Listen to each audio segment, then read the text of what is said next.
Business और career में अक्सर डिसीजन गलत इसलिए नहीं होते हैं कि डेटा अवेलेबल नहीं था।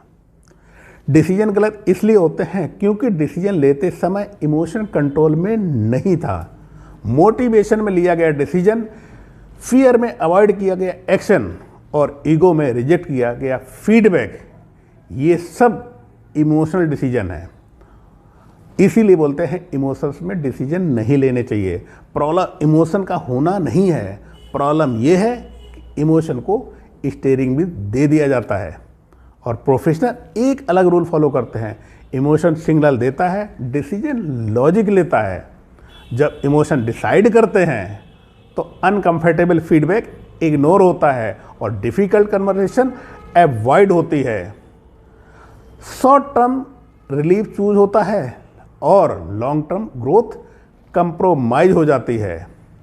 और एक चीज़ याद रखिए, बिजनेस फीलिंग से नहीं चलता है, बिजनेस हमेशा चलता है सिस्टम, और बिजनेस को हमेशा सिस्टम ही चलाता है।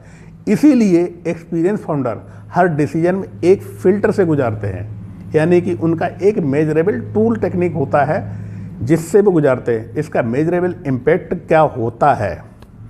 अगर सेम डिसीजन रिपीट हुआ तो रिजल्ट इम्प्रूव होगा या नहीं होगा? डेटा इसको सपोर्ट करता है या फिर सिर्फ मूड?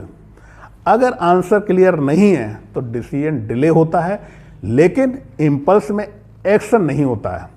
और एग्जीक्यूशन कोच का काम इमोशन को सप्रेस करना नहीं, इमोशन को स्ट्रक्चर देना है। फील करें लेकिन डिसाइड करने में मैट्रिक्स का इस्तेमाल करें। और कल बात करेंगे एग्जीक्यूशन एक साइलेंट किलर है। कॉन्टेक्स्ट स्विचिंग जो दिखता नहीं है, दिखाई नहीं देता है, पर प्रोडक्टिविटी को क्वाइटली डिस्ट्रॉय करता है। Stay connected, keep enjoying, keep earning and keep learning.